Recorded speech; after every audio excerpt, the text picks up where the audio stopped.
Hi, I'm Dustin Abbott. You know, I hate when I get the if you could only have one lens question, for the simple reason that I'm a gear guy and I love having a variety of lenses and I love using gear. However, if I had to answer that question, the answer would be this lens right here, which is the Tamron 35-150mm F2-2.8. This is Di3 VXD lens.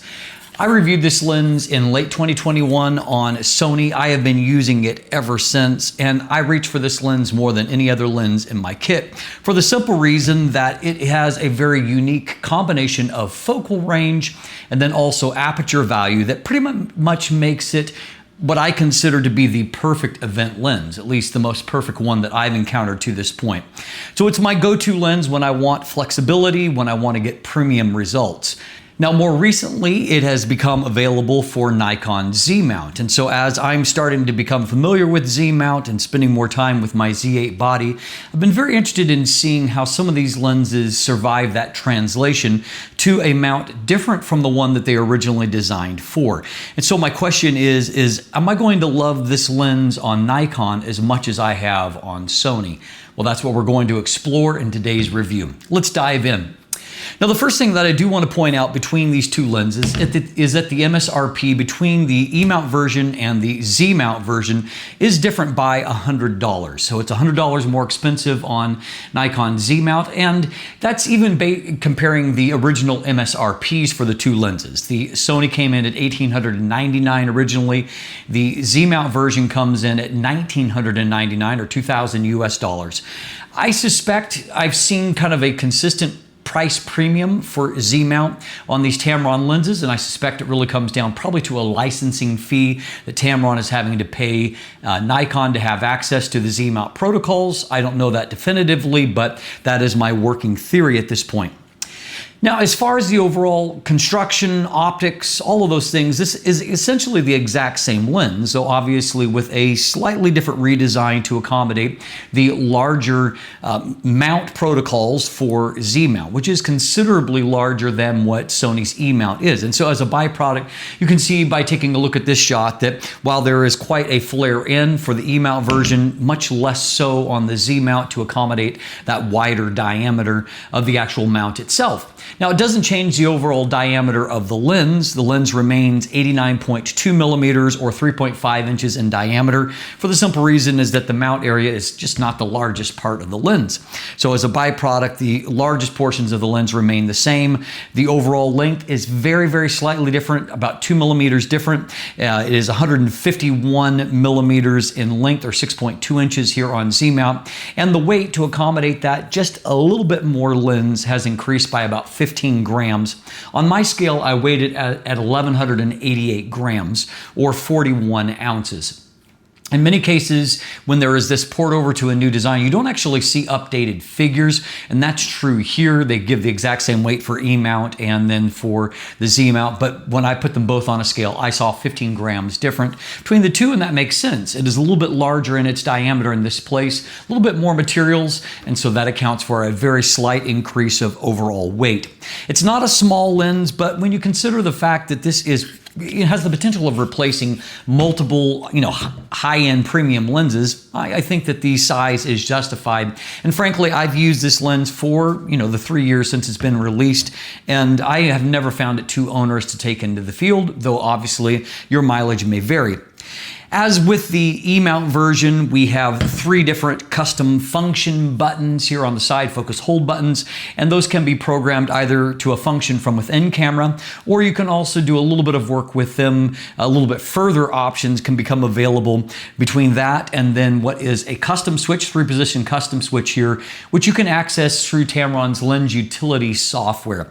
And that is accessed by connecting the lens to either a computer or an Android device through a USB-C port, and there you can access that software and you can do a variety of different things to customize the behavior of the lens. You can do firmware updates directly to the lens. It's a very simple process. Actually did it on my review loaner of the 35-150 Z-mount here, and it had a firmware update available. You can program different functions for the actual custom buttons and the custom switch there. You can change the capabilities of the manual focus ring, all of those things. You can change the purpose of the manual focus ring, or that ring itself can be a control ring that could also become an aperture ring, like you can do on other Nikon lenses. So a lot of versatility there. There's also an AF/MF switch there. I will note that that USB-C port, it is weather sealed, and that lends itself to the overall other kind of professional grade weather sealing on the lens itself. There's 11 other seal points, and so gasket at the lens mount, internal seal points, then a fluorine coating on the front element to help it to be thoroughly weather sealed. Now, I will note that compared to some other Tamron zooms, the location of the zoom versus the manual focus ring is different between the two. And so you have the zoom ring that is closest to the camera, or to the camera itself, the mount, and then the manual focus ring, or function ring, is located towards the front of the lens. If you're using a couple of different Tamron zooms, it can be a little bit frustrating because you're reaching to two different places. Also, somewhat surprising is that typically the zoom ring is the wider of the two on most lens designs that I'm familiar with, and the manual focus ring is the narrower of the two. That's opposite here. So until you get accustomed to that, your muscle memory may take you to the other direction. Now, I will note that in the actual zooming out to 150 millimeters, the lens does extend about 45 millimeters in additional length during that zoom process. You might have noticed that there is no tripod collar or tripod foot here, and it's pretty clear from the actual design that Tamron is not designing it for that function. I will say I've owned this Sony lens, for years at this point, and while it is obviously a heavier lens, though not exceptionally so, I find, as you can see here, even on my little tabletop tripod, it really does balance fine. As long as you have a decent level of tripod, you probably can get by without it. I have to this point, and I haven't really missed it all that often. Now, we also do have an included lens hood here. It does have a locking mechanism, and so that helps it to stay locked in place. Nothing super special here, but you can feel that the quality of the materials is nice on it. The actual lens itself also is a mixture of some, alloys, aluminum alloys, some engineered plastics to make it, both functional and sturdy at the same time. It's a nice looking lens, and I will note that when I was doing my product photos between, my heavily used version over the last several years compared to this much newer loaner version that I have here of Z-mount, they look basically identical, and so the finish on this has held up really well. I've had zero issues with mine during heavy use of ownership at this point. Now, the lens, in terms of some of the other aspects like minimum focus distance, it's the exact same. We have the same capabilities where you can focus closer on the wide end than you can on the telephoto end. You can focus down to 33 centimeters at 35 millimeter focal length, and then on the telephoto end at 150 millimeters, you can get as close as 85 centimeters. Now, your highest magnification very slightly is on the wide end, 0.18 times. On the telephoto end, it's 0.17 times. For a modern high-end zoom, those are not super impressive figures. At the same time, it is perfectly useful, and you don't see a whole lot of difference in magnification, so I very slightly favor the results at 150 millimeters for the simple reason that you can blur out the background more strongly, and so I do prefer that myself. The aperture iris itself is made of 9 rounded blades, and pretty typical fare, nothing exceptional in that regard.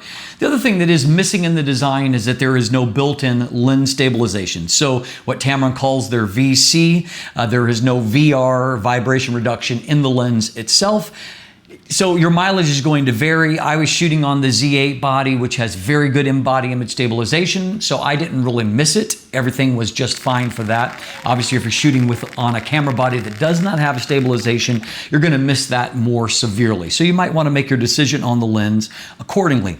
Overall, however, this is a professional grade zoom with a professional grade build and feature set. It handles really nicely in the field. I found it to be a joy to use in general, and that was true either on Sony or on Nikon. So let's talk autofocus. Autofocus comes from Tamron's premium focus system, which is their VXD, which stands for Voice Coil Extreme Torque Drive.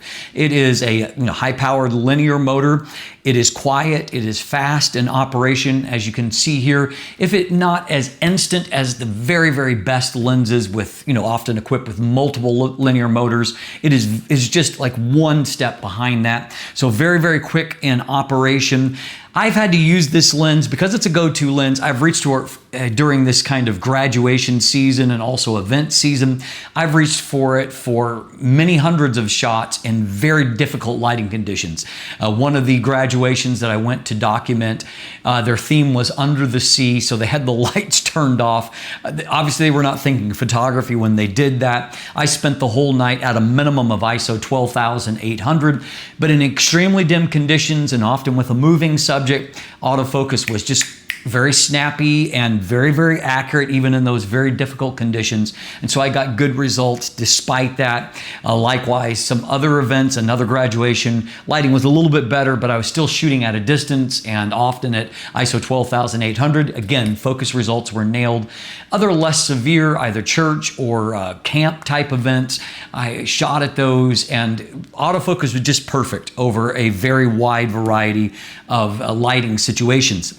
I will also note here that we do have an advantage relative to Sony in that Nikon doesn't impose any kind of burst rate speed limitations. And so I can get the full 30 frames per second on my Z mount body, whereas on my Sony Alpha 1, instead of getting 30 frames per second, I can only get 15 frames per second.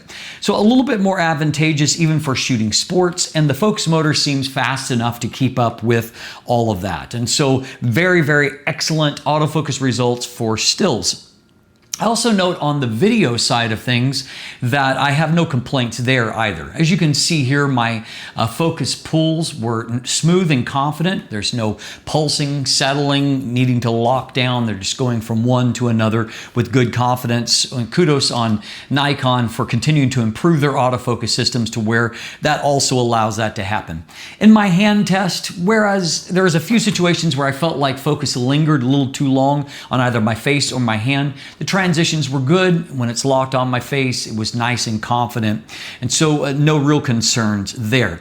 In other situations, I found video AF to be stable, including shooting fireworks, where there's, radically different, lighting conditions from millisecond to millisecond, and I felt like autofocus was nice and stable even during all of that. And so I give high praise to the autofocus system. This is a great match for a body like my Z8, and it just allows it to be such an incredibly versatile combination in a wide variety of shooting and lighting conditions. So again, it's survived that transition, even though the focus system wasn't originally designed for Z-mount, for Sony instead. Obviously, however they've adopted those Z-mount focus algorithms, they've done an exceptional job, and autofocus is top-notch.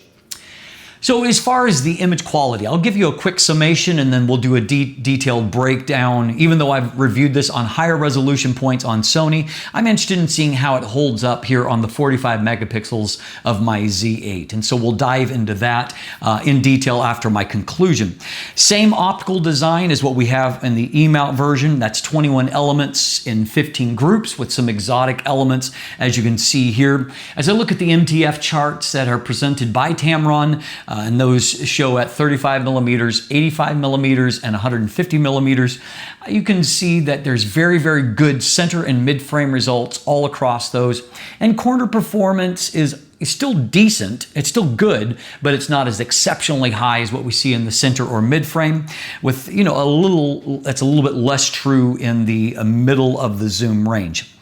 What I found in terms of my detailed test is that I saw basically the same things that I saw on Sony, with one exception that I've come to expect in this translation of lenses originally designed for Sony that I then test on Z-mount. I suspect that has something to do with the larger diameter of the lens mount, but there is more vignette that is present here than there was on Sony. And so what that means is that, whereas typically there's about a stop difference, that like on the wide end, for example, instead of needing to use a plus, say, 45 in correction. I was closer to like a plus 68, right under a plus 70 to correct for it, and even a little bit higher and a little bit more of a spread from at the telephoto end than what I saw previously. Now the distortion angle is the same. There's very little distortion on the wide end. I used a -2 to correct just a tiny bit of pincushion distortion. It does increase, the pincushion distortion increases as you zoom out towards the telephoto end. At a maximum at 150 millimeters, I needed to correct a -9 to eliminate that. In both cases, however, the distortion pattern is largely linear, so it cleans up even manually very easily. And while the vignette is heavier, again, it's fully within the range of being correctable through either camera profile or through software profile at the end. Resolution is very strong. Even on the 45 megapixels here, I found that yes, it's a little bit softer in the corners, but still, if you're only looking at 100% magnification, these results are shown closer than 200%. But at more normal magnification levels, there's enough detail there that images look fine all across the frame, even at f2. And of course, the advantage of a lens like this is that in low light conditions, you can shoot at f2 and get really, really crisp looking results. So I strongly appreciate that. As you stop it down, as you typically would expect, you get a little bit more contrast and detail, and it's a little bit stronger throughout the rest of the frame. I found that this lens is quite consistent across the zoom range. There are points towards the center of the zoom range where it is maybe its strongest, at least as far as corner performance, but it's good all the way from 35 to 150 millimeters. This is not one of these lenses where they engineer kind of compromise so much at a particular focal length that you basically can't use it. This lens is excellent throughout the zoom range, and I find that real-world shots have tons of detail, great contrast. They look really, really good. Now, one, again, minor difference that I noted here is that on Nikon bodies tend to be a little bit more precise in the way that they report effective aperture compared to Sony bodies. Sony bodies use larger steps, whereas on the Nikon bodies, I see more incremental steps. And so, for example, you don't actually hit the full f2.8. It's a variable aperture, obviously, f2 on the wide end, f2.8 on the telephoto end. But because it's showing things more incrementally, I noticed that we didn't hit the smallest maximum aperture of f2.8 actually until 135 millimeters. There's this zone before there where I actually saw, for example, f2.7. And so, I mean, you will see steps like that, going from f2 to f2.2 and so on and so forth, moving ahead. And so because it shows it a little bit more precisely, you do see a wider variability of different maximum aperture values, but pretty impressive that in a lens like this, you're really not hitting the smallest available maximum aperture until 135 millimeters, which shows that across the majority of this zoom range, it is brighter than equivalent f2.8 zooms. And so that was impressive to me. Now again, because it's variable aperture, it means that not only does that apply to maximum aperture, but also to minimum aperture. And so at 35 millimeters, minimum aperture is f16. At 150 millimeters, minimum aperture is f22. What you'll find, regardless of that final value, is that diffraction on a higher resolution body like this, diffraction is going to set in at f11. And so anything beyond that, you're going to get that law of diminishing returns, ever softer images. And as you can see here, there's a pretty noticeable difference between f11 and f22 on the telephoto end. The bokeh quality is mostly good here. I would say that for a zoom lens like this, I feel like most images look pretty great. Bokeh is often very soft and creamy. Not like, I would say, utterly magical like the very best lenses that I have seen, but still very, very good. I also noted that there was a couple of situations with a busier background where I saw a little bit more outlining than what I would like. But in general, very good. Another thing that I noticed on the 35 millimeter end is even at f2, I got really round specular highlights across the frame. I shot purposely out of focus with some fireworks to get that effect. And I thought it was pretty cool how circular everything stayed in that point. I also noted that there in my original review of the E-mount version that in certain lighting situations you can run into some flare issues. It's more pronounced on the telephoto end with very bright lights in the frame. I didn't actually in my either in my real world shots over the last number of years or in my review time here with the Z-mount version, I didn't really see a lot of present issues. I think the truth of the matter is that it's not difficult to avoid these flare issues. And I don't know if the coatings are a little bit better than what they were originally, but the reality is that in certain situations you will see more flare artifacts than what I would like, but those situations tend to be very, very rare. And so I don't think it's going to be much of a serious problem. And so my conclusion of the optics is the optics are pretty fantastic. In fact, in general, there are very few optical compromises here for a lens that really merges the meat of the focal ranges of a 24-70 and a 70-200 millimeter lens, while having a faster maximum aperture and a lens that is not terribly large. This really continues to be a very, very impressive optical instrument. And obviously there's been a lot of lenses that have been released since the late part of 2021, but this lens still stands up as being one of the most exceptional ones out there when you consider all of the merits that it has. I was also very pleased. Kind of the main thing that I expected could be different on Z-mount would be autofocus. If anything, I was just if not more pleased with autofocus on Nikon as I have been with years on E-mount. And I would say that the biggest advantage here, of course, is that there is no burst limits. And so it opens up, if you're looking for a really flexible lens for shooting maybe short courtside, volleyball or tennis, things like that, where you need to go from wide to a reasonable amount of telephoto. I think that this could be a very useful lens for shooting sports because you keep that bright maximum aperture throughout it. And so it's a pretty incredible lens. So yes, it is expensive. Here on Nikon, it's going to retail for about $2,000 US, though I did note as I looked across some of the various markets around the world that the price does vary a fair bit. And so some markets seem to be getting a better deal relative to the US price, which is not always the case, but seems to be the case here. But if you're looking for a lens that can do everything and do it well, I think it's worth saving the money and buying this lens. It really is a very special lens, and I have found it to be a great pairing for a Z8 type body. I'm Dustin Abbott, and if you want more information, you can either check out my text review that is linked below. There are buying links and linkage to an image gallery there as well. And if you want a deeper dive into the optical performance, because you're considering it for your Nikon body, stay tuned right now and we'll dive into that together. So let's start by taking a look at vignette and distortion here. You can see that distortion is very minimal at 35mm end, just a +2 to correct. Again, you can see that there's a little bit more vignette than what typically will get corrected by the profile that's set for E-mount version, because there is about a stop more of vignette for the E-mount version itself.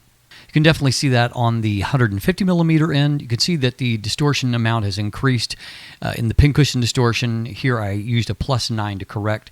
And if we take a look here, we find that I had to dial in a +80 to correct for the vignette, which is definitely a full stop more than what I had to do on Sony. Sony, I actually only had to do a +48. So that's a pretty significant difference. So as you can see, it corrects fine, all within the tolerances of corrections. Now in my real-world shots, I didn't see any kind of issue with longitudinal chromatic aberrations. You can see here's our point of focus. And as we look at these very bright transition areas that could be affected by some fringing, you just really don't see much of anything, very well controlled. Likewise, when it comes to lateral chromatic aberrations near the edge of the frame, you can see that they are nicely corrected, no issue there. In these transitions from black to white, it is pretty neutral. Now taking a look at the wide end, we can see starting at 35mm.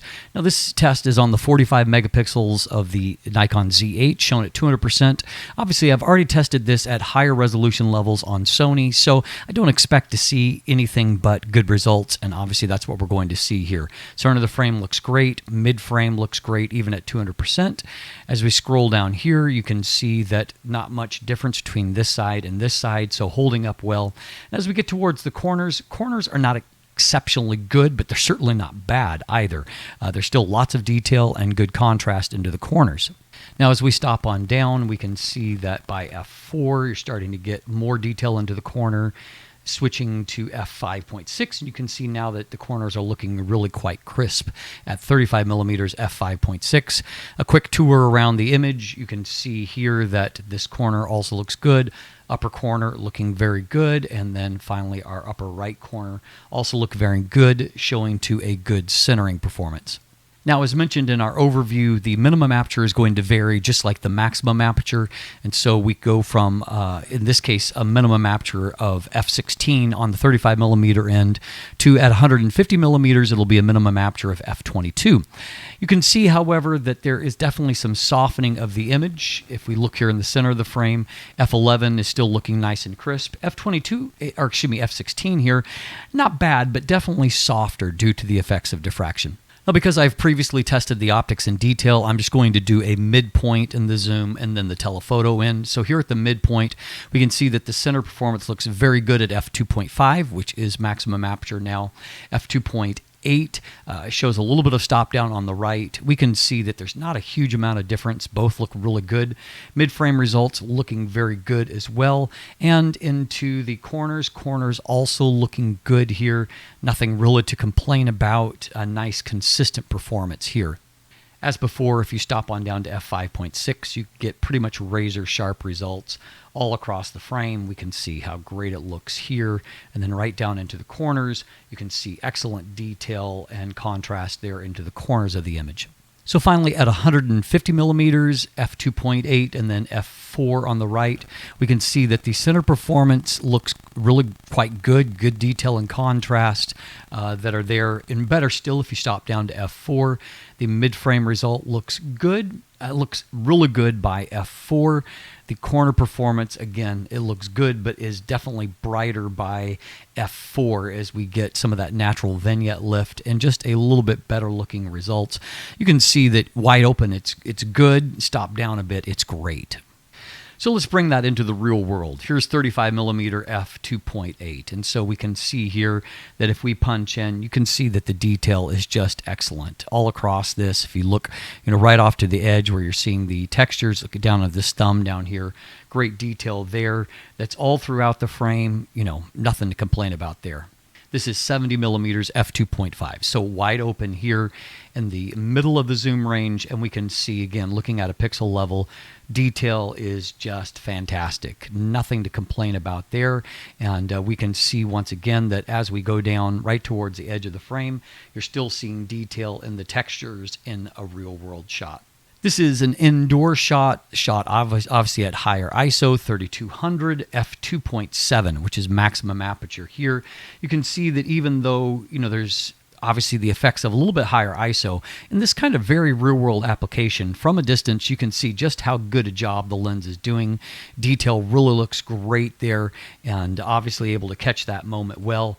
Then finally, at 150mm f2.8, again, real-world shot, caught on the fly. You can see the detail and the focus are excellent. Textures look good, and here at 150mm, once again, the detail, look at the mic here. You can see the detail right off to the edge of the frame look very, very good. Here's 128mm f2.8, again, another kind of real-world portrait shot. You can see that the detail there is really, really exceptional, looks great, and then the bokeh is looking very nice as well. So on the note of bokeh, here's minimum focus distance at 35mm. You can see here the level of magnification. You can also see that the contrast and detail is really, really good. And that, in fact, is probably the primary reason to choose 35mm over 150mm. Here's 150mm, and you can see toggling back and forth. The difference in magnification is not exceptional, but what is definitely different is the amount of detail and contrast. And if I toggle back and forth, you can see that you're going to get better results at 35mm. However, at 150mm, it's a different kind of compression to the background, so I still kind of favor that result. Here in a real-world shot at 150mm, you can see that the overall look of the image is really, really great. And yes, the detail and contrast is not quite as great as what it would be at 35mm, but it's hard to argue with the overall result and the look of the image, which is really, really fantastic. And a few other examples here you can see. I mean, I think that the contrast really kind of pops there, and the look of the image is just fantastic. Then finally, taking a look at flare resistance. Flare resistance on the wider end, as here, is really quite good, as you can see. The B-bar coatings are doing their job. I see this little tiny ghosting artifact. I have discovered a bit more flare artifacts if shooting at the longer end of the telephoto range, but that's in those rare occasions, for example, if the sun is really low and backlighting your subject, or if you want to put lights behind your subject, you might get a little bit of flare, but I also didn't find that it's a deal-breaking situation. So overall, this is a really consistent and very consistently good optical performance. So we've made it to the end. Obviously, as you can see from my test, this is an impressive optical instrument, and I hope that these further tests have allowed you to draw maybe a more definite conclusion as to whether or not this is a lens for you. As always, thanks for watching. Have a great day, and let the light in.